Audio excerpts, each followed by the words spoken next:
Hello friend, मैं सुप्रिया स्वागत करती हूँ आपका डिकोड एग्ज़ाम में। फ्रेंड, आज डेली करंट अफेयर्स की क्लास में हम डिस्कस करेंगे 28 अगस्त से रिलेटेड टॉप न्यूज़ को, टॉप इवेंट्स को, जो हमारे एग्ज़ाम पर्सपेक्टिव से काफ़ी ज़्यादा इंपॉर्टेंट है। तो फ्रेंड, जैसा कि मैंने आपको ऑलरेडी बताया, मैं अपने करंट अफेयर्स की क्लास को MCQs के फॉर्म में डिस्कस करूँगी, यानी कि क्वेश्चंस के साथ कुछ आंसर्स होंगे। तो आइए स्टार्ट करते हैं आज की क्लास। और आज की क्लास में हमारा पहला प्रश्न है कि किस संस्था के द्वारा ऑनलाइन सेफ्टी के लिए बी इंटरनेट ऑसम प्रोग्राम की शुरुआत की गई। यानी कि जो ऑनलाइन सेफ्टी को ध्यान में रखने के लिए, उसके प्रति, ऑनलाइन सेफ्टी के प्रति अवेयरनेस फैलाने के लिए एक प्रोग्राम की शुरुआत की गई है जिसका नाम है बी इंटरनेट ऑसम। ये किसके द्वारा शुरू किया गया है? फेसबुक के द्वारा, गूगल के द्वारा, व्हाट्सएप के द्वारा या फिर याहू के द्वारा। तो हमारा आंसर क्या हो जाएगा? गूगल के द्वारा ऑनलाइन सेफ्टी के लिए बी इंटरनेट ऑसम प्रोग्राम की शुरुआत की गई है। आइए थोड़ा सा इसकी व्याख्या को देख लेते हैं कि कोविड-19 के बाद देश में डिजिटल की तरफ लोगों का काफ़ी ज़्यादा झुकाव बढ़ा और इसी को ध्यान में रखते हुए गूगल ने भारत में ऑनलाइन सेफ्टी के लिए बी इंटरनेट ऑसम प्रोग्राम की शुरुआत किया। ठीक है, कि काफ़ी ज़्यादा लोग इंटरनेट का यूज़ कर रहे हैं, तो इंटरनेट के प्रति जो आपको कैसे सेफ़ रहना है उस चीज़ को बताने के लिए, उस चीज़ के प्रति अवेयरनेस फैलाने के लिए एक प्रोग्राम शुरू किया गया है जिसका नाम है बी इंटरनेट ऑसम। किसके द्वारा? गूगल के द्वारा। देखा जाए तो ये यूज़र एजुकेशन प्रोग्राम के जरिए किड्स, फैमिली के ऑनलाइन सेफ्टी का ध्यान रखा जाएगा और इसी के थ्रू बताया जाएगा। फ्रेंड, ये जो प्रोग्राम है, इसी के जरिए क्या करेगा, जो गूगल है वो यूज़र को डिजिटल सेफ्टी के बारे में, उसकी ज़रूरतों के बारे में जानकारी देगा। साथ ही साथ जो गूगल है, इस प्रोग्राम के जरिए देखा जाए तो data security, privacy control, online protection किस तरीके से किया जाए, इन सारी चीज़ों की जानकारी जो है इस प्रोग्राम के थ्रू गूगल देगा। गूगल जो है कॉमिक बुक के कैरेक्टर के जरिए 8 भारतीय भाषाओं में इंटरनेट सेफ्टी के बारे में समझाएगा।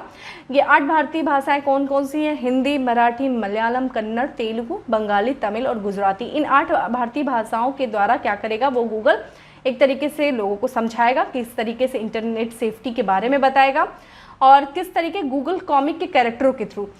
इसके लिए गूगल ने क्या किया है कि भारतीय कॉमिक बुक पब्लिशर अमर चित्रकथा के साथ पार्टनरशिप किया है। तो इस तरीके से देखा जाए तो जो गूगल है बच्चे, परिवार और एजुकेटर्स को ऑनलाइन सेफ रहने के बारे में बताएगा और साथ ही साथ ये जो कॉमिक बुक के जो कैरेक्टर के इस्तेमाल करके वो बच्चों को खेल खेल में ही क्या करेगा कि ऑनलाइन सेफ्टी के बारे में भी सिखा देगा। ठीक है, तो ध्यान रखिएगा, internet awesome, be internet awesome program किसके द्वारा? गूगल के द्वारा। ठीक है, चलिए नेक्स्ट क्वेश्चन है कि भारत ने किस राज्य या केंद्र शासित प्रदेश में आरामूला नौका दौड़ का आयोजन किया है? तो बताइए कहाँ पे किया गया है आरामूला नौका दौड़? तमिलनाडु, महाराष्ट्र, केरल या फिर उड़ीसा? तो हमारा आंसर क्या हो जाएगा फ्रेंड? केरल में आरामूला नौका दौड़ का आयोजन किया गया है। इसके बारे में देख लेते हैं कि आरामूला नौका दौड़ भारत के दक्षिण पश्चिमी राज्य यानी कि केरला में सर्व प्राचीन नौका दौड़ है। फ्रेंड, ये बहुत ही प्राचीन नौका दौड़ है केरल का। ठीक है, बहुत पुराना ये नौका दौड़ है। कहाँ पे किया जाता है आरामूला नौका दौड़? केरल में किया जाता है। और इसके आयोजन देखिए कब किया जाता है? इसका आयोजन ओणम पर्व के अवसर पर किया जाता है। ओणम मीन्स फ्रेंड, ये जो होता है ओणम मतलब होता है सावन। ठीक है, सावन के महीने में किया जाता है। जो सावन के महीने में जो फसलें तैयार हो जाती हैं ना, तो उन फसलों के तैयार होने की खुशी में इस फेस्टिवल का, यानी कि इस त्यौहार को मनाया जाता है। और ये जो त्यौहार है, ये जो ओणम फेस्टिवल है, इसमें क्या किया जाता है, जो सावन के देवता होते हैं और जो फूलों की देवी होती है, उन्हीं की पूजा की जाती है लोगों के द्वारा। ठीक है, वहाँ के जो लोग हैं इन दोनों लोग की पूजा करते हैं। तो ये जो ओणम पर्व के अवसर पर ये जो आरामूला जो नामक जो स्थान पे श्री भगवान, जो आपके भगवान श्री कृष्ण और अर्जुन को समर्पित एक मंदिर के निकट किया जाता है। कहाँ पे ये नौका दौड़ जो है कहाँ पे किया जाता है? आरामूला एक स्थान है, वहीं पे जो श्री कृष्ण और अर्जुन को जो एक मंदिर समर्पित है, वहाँ पे मंदिर बनी है, वहीं पे पास में किया जाता है। किस नदी तट पे किया जाता है? तो ये पंबा नदी में किया जाता है और ये जो वहीं पे ये स्थान भी है आरामूला।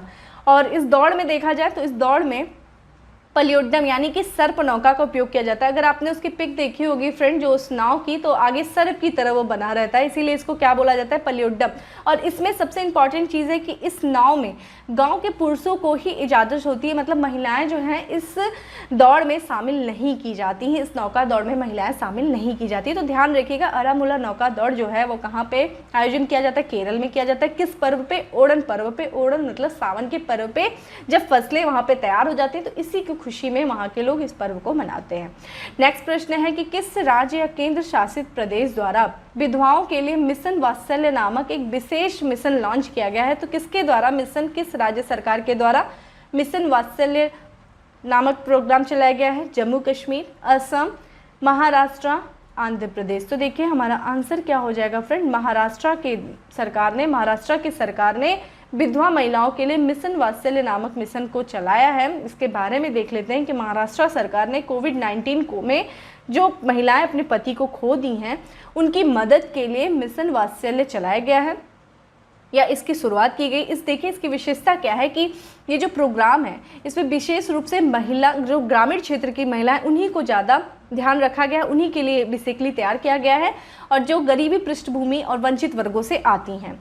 इन विधवा महिलाओं को एक जगह पर 18 लाभ, योजनाएं और सेवाएं प्रदान की जाएंगी और साथ ही साथ इस मिशन के तहत देखा जाए तो जो संजय गांधी निराधार योजना और घरकुल योजना जैसी परियोजनाओं से इन महिलाओं को काफ़ी ज़्यादा लाभ मिलेगा। और ये फ्रेंड संजय गांधी जो निराधार योजना थी, ये एक तरीके से जो डेप्राइव्ड लोग थे, जो वंचित लोग थे समाज के, जैसे कि जो निराश्रित थे, जिनका कोई आश्रय नहीं है, जिनका कोई सहारा नहीं था, जो विकलांग है, जो नेत्रहीन है, जो ये विधवा महिलाएं हैं और जो विधवा महिलाएं हैं और जो अनाथ बच्चे हैं, जो ट्रांसजेंडर हैं, तो ऐसे जो वंचित हैं जो समाज में, इन लोगों को ध्यान में रख करके ये चलाया गया था संजय गांधी निराधार योजना। और इसमें सरकार जो है वो वित्तीय सहायता देती है, यानी कि प्रत्येक लाभार्थी को हर माह 600 रुपये देती है और अगर एक परिवार में एक से अधिक लाभार्थी हैं तो उनको 900 रुपये प्रति माह एक तरीके से वित्तीय सहायता दी जाती है इन सब योजनाओं के थ्रू।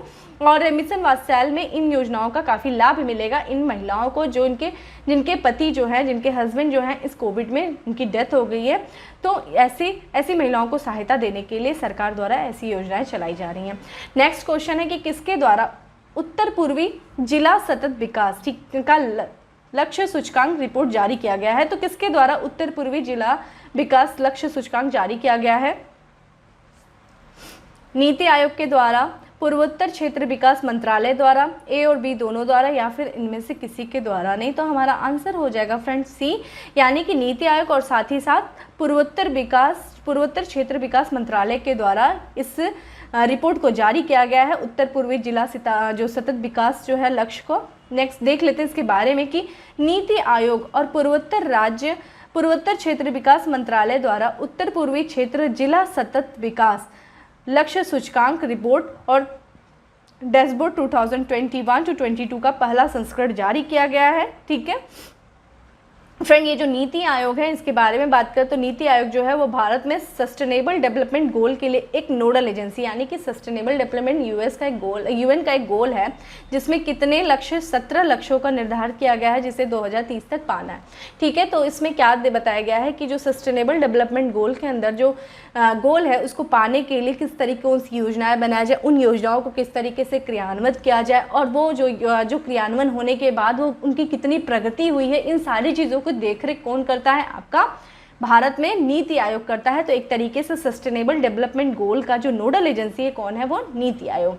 और इसी ने क्या किया है? पूर्वोत्तर क्षेत्रीय विकास मंत्रालय के साथ मिलकर के उत्तर पूर्वी क्षेत्रों के विकास के लिए एक सूचकांक जारी किया है। ये देखा जाए यह संस्करण जो है भारत में अपनी तरह का यह पहला क्षेत्रव्यापी जिला सस्टेनेबल डेवलपमेंट गोल सूचकांक है। तो देखा जाए जो क्षेत्रव्यापी, अभी तक देखा जाए तो स्टेट के हिसाब से लगाया जाता था, लेकिन ये क्षेत्रव्यापी जिला सस्टेनेबल डेवलपमेंट गोल सूचकांक है। तो ये अपने आप में एक तरीके से पहली बार किया जा रहा है, इसलिए हमारे लिए काफ़ी ज़्यादा इंपॉर्टेंट हो जाता है। इस सूचकांक में देखा जाए तो 8 राज्य जो हैं वो उत्तर पूर्वी जो राज्य हैं कौन कौन से? अरुणाचल प्रदेश, असम, मणिपुर, मेघालय, मिजोरम, नागालैंड, सिक्किम और त्रिपुरा के 120 जिलों में सतत विकास लक्ष्यों के स्थानीयकरण की दिशा में हासिल किया गया एक अहम पड़ाव है। तो फ्रेंड अगर इसके बारे में बात करें तो ये जो सूचकांक है ये उन क्षेत्रों की पहचान करेगा। पहली बात तो ये जो जितने भी ये क्षेत्र हैं इसमें जाके ये इसके द्वारा ये जो सूचकांक है ये उन क्षेत्रों की पहचान करने में मदद करेगा राज्य की, जो क्षेत्र बहुत पिछड़े हैं, या फिर कह लीजिए कि जिन क्षेत्रों पर अभी तक सरकार का बहुत ज़्यादा ध्यान नहीं गया है, राज्य सरकारों का बहुत ज़्यादा ध्यान नहीं गया है, ये पिछड़े क्षेत्रों की पहचान करने में राज्य की काफ़ी ज़्यादा सहायता करेगा। और साथ ही साथ ये जो सूचकांक है वो महत्वपूर्ण खामियों की पहचान करने में मदद करेगा, वही कि कौन कौन से क्षेत्र पिछड़े हुए और अभी तक किस पे ध्यान नहीं दिया गया है, और साथ ही साथ क्षेत्र में एसडीजी गोल को प्राप्त करने की दिशा में तेजी से प्रगति के लिए भी आवश्यक कार्यों की जानकारी देगा। फ्रेंड, देखा जाए कुछ वैश्विक गोल होते हैं, ठीक है, देखा जाए तो एक ग्लोबल टारगेट होता है जिसमें से क्या क्या इंपॉर्टेंट होता है, एक राज्य एक क्षेत्र के लिए क्या क्या आवश्यक होता है, हेल्थ होता है, एजुकेशन होता है, जेंडर इक्वलिटीज़ होती हैं, और इसी तरह आर्थिक विकास यानी कि इकोनॉमिकल डेवलपमेंट होता है, इंस्टीट्यूशंस होते हैं, क्लाइमेट चेंज जलवायु परिवर्तन, पर्यावरण सहित जो अनेक जो वैश्विक लक्ष्य होते हैं। तो इन सारी चीज़ों को ध्यान में रखते हुए ये सूचकांक बनाया गया है कि ये जो पूर्ववर्ती राज्य हैं वो इन सारे क्षेत्रों में, या जो मैंने अभी आपको नाम बताया, इन सारे क्षेत्रों में उनका कितना प्रोग्रेस हो रहा है, वो कितना किसी चीज़ को प्राप्त कर रहे हैं, इन सारी चीज़ों को देखने के लिए एक पैमाना बनाया गया। तो ये हेल्प करेगा, ये सूचकांक इनके प्रोग्रेस को देखने में ये काफ़ी ज़्यादा ये हेल्प करेगा इन क्षेत्रों में, एजुकेशन हो गया, हेल्थ हो गया, जो सारी चीज़ें मैंने आपको बताई, ठीक है। तो एक तरीके से उनके प्रगति का आकलन करने में ये सूचकांक काफ़ी हेल्प करेगा, तो ध्यान रखिएगा, ये काफ़ी ज़्यादा इंपॉर्टेंट है। एक पुस्तक का नाम है जिसका नाम है accelerating India 7 Years of Modi. ये किसके द्वारा लिखी गई है, ये डायरेक्ट फ्लैक्ट वाले क्वेश्चन है। KJ अल्फोंस, प्रणय वर्मा, अजिताभ बोस या फिर अनुराग ठाकुर। तो ये हमारा आंसर क्या हो गया फ्रेंड, KJ अल्फोंस के द्वारा ये आपका accelerating India 7 Year of the Modi पुस्तक का विमोचन किया गया, लिखी गई है, ठीक है।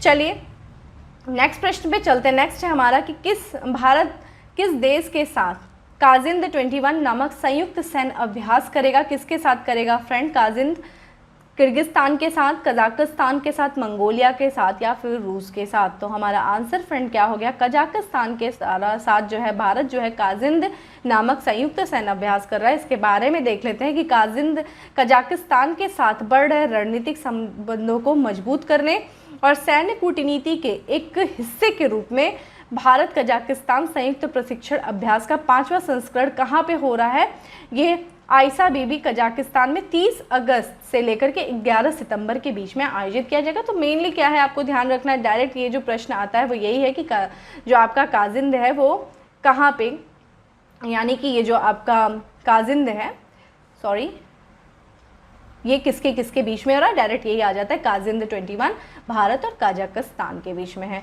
चलिए नेक्स्ट प्रश्न पे चलते हैं कि किस बीमा कंपनी द्वारा आनंद मोबाइल ऐप लॉन्च किया गया है, किसके द्वारा किया गया है, HDFC के द्वारा, मैक्स लाइफ इंश्योरेंस के द्वारा, LIC के द्वारा, कोटक महिंद्रा लाइफ इंश्योरेंस के द्वारा। तो हमारा आंसर फ्रेंड क्या हो जाएगा, LIC यानी कि लाइफ इंश्योरेंस कंपनी के द्वारा, बीमा निगम जो कंपनी के द्वारा आनंद मोबाइल ऐप लॉन्च किया गया। इसके बारे में देख लेते हैं कि भारतीय जीवन बीमा निगम कंपनी जो है आपकी निगम है वो डिजिटलाइजेशन के तहत आनंद, जिसका मतलब है फुल फॉर्म है कि आत्मनिर्भर agent new business digital application app launch किया गया है, और जिसके द्वारा यानी कि जिसके जरिए अभिकर्ता फ्रेंड कौन होते हैं, जो एजेंट्स होते हैं, घर बैठे ही पॉलिसी धारक का बीमा कर सकते हैं। पॉलिसी धारक जो लोग पॉलिसी लेते हैं उसको पॉलिसी धारक कहते हैं, और अभिकर्ता जो एजेंट आप देखे होंगे, अगर आपके घर में कोई पॉलिसी लिया होगा तो वो एजेंट होते हैं, वो पॉलिसी लेते हैं।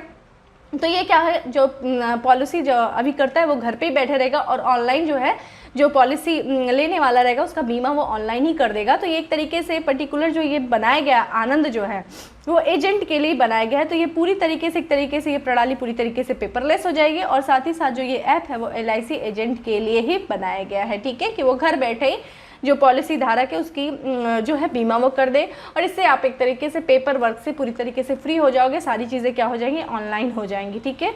चलिए तो आइए नेक्स्ट क्वेश्चन पे चलते हैं। नेक्स्ट क्वेश्चन है हमारा, ब्रह्मोस एरोस्पेस ने किस राज्य या केंद्र शासित प्रदेश में ब्रह्मोस मिसाइल परियोजना के लिए आधुनिक सुविधा केंद्र स्थापित करने का प्रस्ताव प्रस्तुत किया है, बताइए किस राज्य में किया है, महाराष्ट्र में, कर्नाटक में, उत्तर प्रदेश में या फिर दिल्ली में। तो हमारा आंसर फ्रेंड क्या हो जाएगा, उत्तर प्रदेश में ब्रह्मोस एरोस्पेस ने ब्रह्मोस मिसाइल परियोजना के लिए आधुनिक सुविधा केंद्र स्थापित करने का प्रस्ताव प्रस्तुत किया है। आइए इसकी तो व्याख्या देख लेते हैं कि ब्रह्मोस एरोस्पेस ने उत्तर प्रदेश के रक्षा औद्योगिक गलियारे के लखनऊ नोड में सुविधा केंद्र स्थापित करने का प्रस्ताव किया है। फ्रेंड, सबसे पहले आपको ये जानना जरूरी है कि रक्षा औद्योगिक गलियारा क्या होता है, यानी कि डिफेंस इंडस्ट्रियल कॉरिडोर क्या होता है।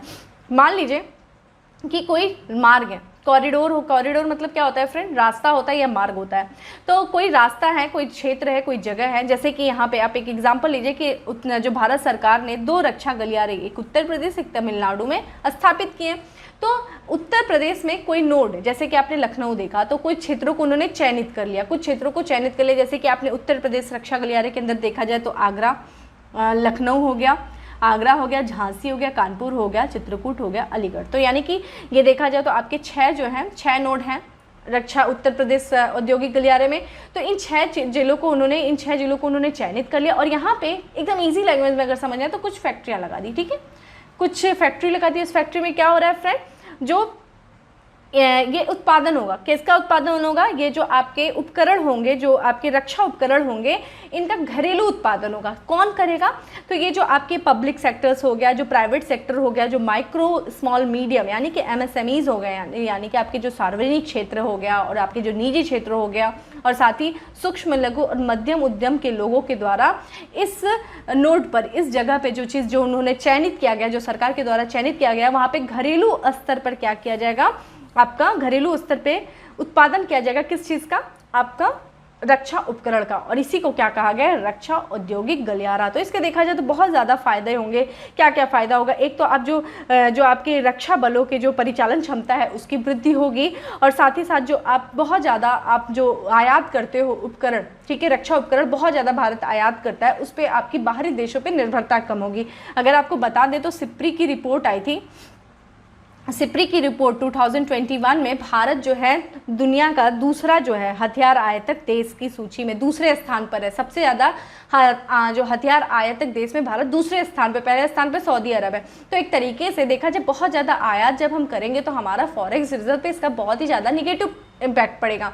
तो लेकिन जब आप घरेलू स्तर पे उत्पादन करने लगोगे, आप खुद ही उत्पादन करने लगोगे, तो इससे क्या फ़ायदा होगा, एक तो आपका आयात पे निर्भरता कम होगी, दूसरे देशों पे आपकी निर्भरता कम होगी।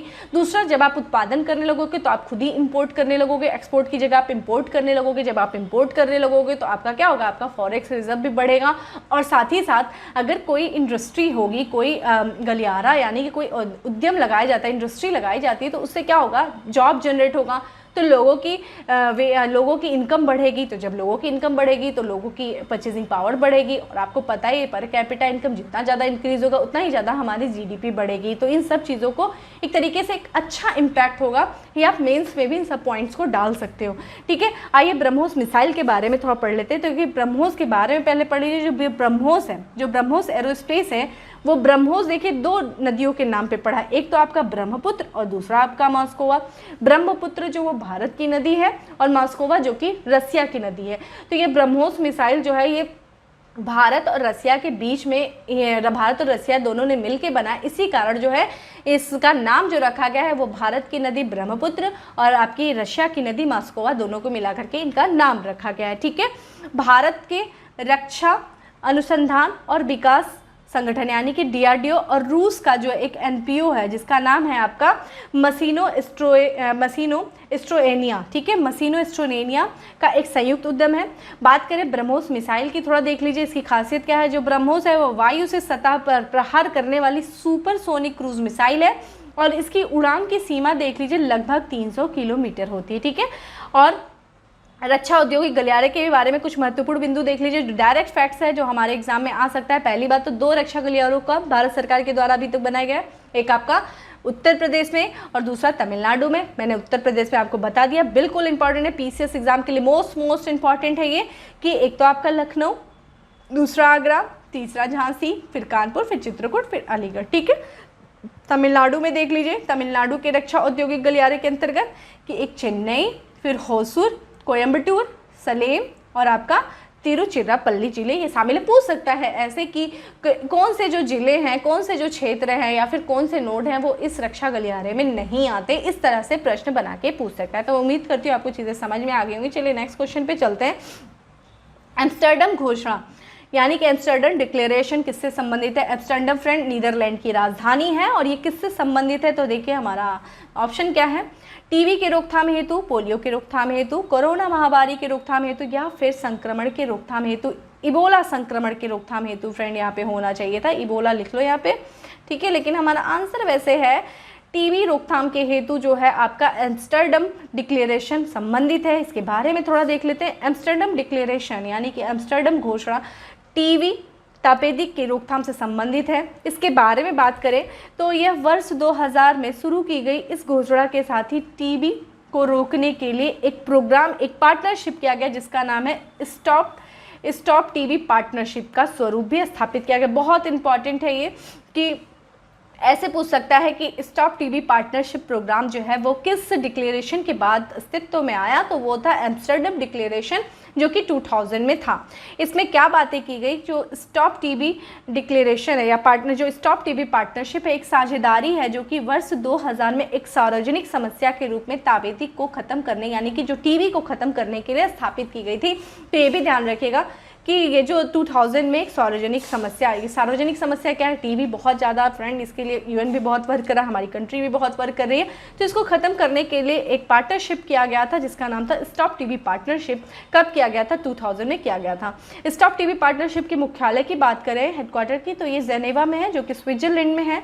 और यूएन की बात करें फ्रेंड, यूएन ने भी टीबी को ख़त्म करने के लिए एक लक्ष्य बनाया है जो है कि संयुक्त राष्ट्र द्वारा 2030 तक टीबी को समाप्त करने का लक्ष्य बनाया गया है। और वहीं देखा जाए तो भारत ने जो लक्ष्य निर्धारित किया है 2025 यानी कि 2025 तक टीबी को, ट्यूबरकुलोसिस को मुक्त करने, यानी कि भारत को टीबी मुक्त करने का लक्ष्य भारत ने कब बनाया है? 2025 तक। और यूएन ने जो है वो टीबी को ख़त्म करने के लिए, विश्व स्तर तक टीबी को समाप्त करने के लिए जो लक्ष्य बनाया है 2020। ये डायरेक्ट प्रश्न पूछ सकता है कि यूनाइटेड नेशन का टारगेट कब तक है और वहीं आपका भारत का टारगेट कब तक है। ये चर्चा हम इसलिए कर रहे हैं फ्रेंड, ये जो आपका स्टॉप टीबी पार्टनरशिप के जो अध्यक्ष बनाए गए हैं वो अभी हाल ही में बनाए गए हैं, जिनका नाम है केंद्रीय स्वास्थ्य और परिवार कल्याण मंत्री, जिनका नाम है मनसुख मांडविया। ठीक है, तो मनसुख मांडविया को स्टॉप टीबी पार्टनरशिप बोर्ड का अध्यक्ष नियुक्त किया गया, जो अपने इस पद पर 2024 तक रहेंगे। ठीक है, तो ये बहुत इंपॉर्टेंट है। तो ये इसी कारण ये जो न्यूज़ है काफ़ी ज़्यादा इंपॉर्टेंट है। एम्स्टर्डम डिक्लेरेशन ध्यान रखिएगा। टीबी के जो लक्ष्य निर्धारित किया गया यूएन के द्वारा टीबी उन्मूलन का, और जो भारत में टीबी उन्मूलन का लक्ष्य निर्धारित किया गया है वो सब ध्यान रखिएगा। और ध्यान रखिएगा कि किसे स्टॉप टीबी पार्टनरशिप का अध्यक्ष नियुक्त किया गया, ये चीज़ ध्यान रखिएगा। ठीक है, और आज का लास्ट क्वेश्चन है हमारा कि क्वाड यानी कि क्वाड्रिलेटरल देशों की नौसेना में कौन से देश शामिल नहीं हैं? Australia, Bharat, America, Germany. तो देखिए हमारा आंसर क्या हो जाएगा, क्वाड में जो है वो आपका जर्मनी जो है शामिल नहीं है। बाकी देखा जाए जर्मनी के स्थान पे जो शामिल है वो आपका जापान शामिल है, ध्यान रखिएगा। बाकी ऑस्ट्रेलिया, भारत और अमेरिका और जापान को मिलकर के क्वाड देशों का बनाया जाता है। इसके बारे में थोड़ा पढ़ लेते हैं। क्वाड जो है यानी कि क्वाड्रिलेटरल सिक्योरिटी डायलॉग, जिसे हम हिंदी में चतुर्भुज सुरक्षा संवाद कहते हैं, संयुक्त राज्य अमेरिका, जापान, ऑस्ट्रेलिया और भारत के बीच एक अनौपचारिक रणनीतिक मंच है जो कि सदस्य देशों के बीच अर्धनियमित शिखर सम्मेलन, सूचना आदान प्रदान और सैन्य अभ्यास द्वारा बनाया रखा जाता है। बात करें कि अभी हाल ही में जो क्वाड ने जो है वो नौसेना के बीच, क्वाडों की जो नौसेना है उनके बीच, यानी कि क्वाड में कौन कौन से देश है? अमेरिका है, जापान है, ऑस्ट्रेलिया और भारत। इनकी जो नौसेनाओं के बीच में गुआम क्षेत्र यानी कि जो पश्चिमी प्रशांत वाला क्षेत्र, वहाँ पे 25वां मालाबार युद्धाभ्यास की शुरुआत की गई है, जो 26 अगस्त से शुरू हुई है और जिसकी मेजबानी कौन कर रहा है? 25वें मालाबार युद्धाभ्यास की मेजबानी अमेरिका कर रहा है। फ्रेंड, ये मालाबार युद्धाभ्यास के बारे में बात कर ले। जो मालाबार युद्धाभ्यास की जो शुरुआत की गई थी 1992 में की गई थी। पहले जो शुरुआती समय में भारत और अमेरिका ही मात्र इस मालाबार युद्धाभ्यास में थे। फिर 23 साल के बाद यानी कि 2015 में देखा जाए इसमें जापान जुड़ गया। फिर उसके बाद अभी हाल ही में ऑस्ट्रेलिया के जुड़ जाने के बाद ये जो सदस्य है यानी कि मालाबार युद्धाभ्यास में जो 4 देश हैं जो मिल करके क्या बना रहे? क्वाड।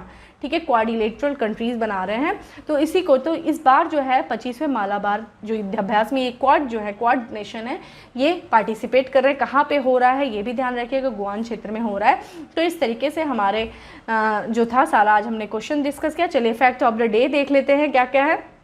कि ये सारी जो फैक्ट्स ऑफ द डे हैं ये रिसेंटली चर्चा में थे, इसीलिए दिया जा रहा है कि माउंट किलाउ कहाँ स्थित है, संयुक्त राज्य अमेरिका में। यहाँ रिसेंटली भूकंप बार बार आ रहा है, इसलिए ये चीज़ न्यूज़ में है कि माउंट किलाउ संयुक्त राज्य अमेरिका में।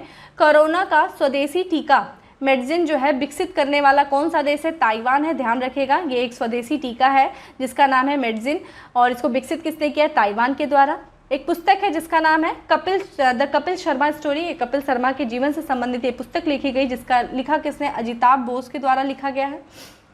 फिर इंडियन आइडल सीजन 12 के विजेता कौन है, पवनदीप राजन। ऐसे पीसेस में क्वेश्चंस बनते हैं फ्रेंड, बिल्कुल बनते हैं, पूछ भी सकता है। ये तो इंडियन आइडल 12 के जो विजेता कौन है, पवनदीप है। विश्व महिला समता दिवस यानी कि वुमेन इक्वलिटी डे कब मनाया गया था, 26 अगस्त को मनाया गया है। जर्मनी में भारत के अगले राजदूत कौन नियुक्त किया गया, हरीश पार्थर्वनैनी को नियुक्त किया गया है। और मणिपुर के नए राज्यपाल किसे नियुक्त किया गया है, किसे बनाया गया है, ला गणेश को, ठीक है, ला गणेशन को मणिपुर का नया राज्यपाल बनाया गया है। तो फ्रेंड इस तरीके से आज हमने अपने 27 अगस्त से रिलेटेड जितने भी टॉप न्यूज़ थे हमने उन्हें देखा है, ठीक है। और अगर आपको ये चीज़ें बिल्कुल अच्छी लगी तो फ्रेंड प्लीज़ लाइक करना नहीं भूलें, ज़्यादा से ज़्यादा लोगों को शेयर करें, ठीक है। और आप जब तक कमेंट नहीं करोगे चीज़ें हमें नहीं समझ में आएंगी, कमेंट करना नहीं भूलें, ठीक है। आप जितना लाइक करोगे उतना ही ज़्यादा हमें मोटिवेशन मिलेगी, हम और अच्छे से और चीज़ों को और भी अच्छे से प्रेजेंट करने की कोशिश करेंगे, ठीक है फ्रेंड। तो फिर मिलते हैं अपने नेक्स्ट सेशन में, तब तक के लिए bye, have a good day.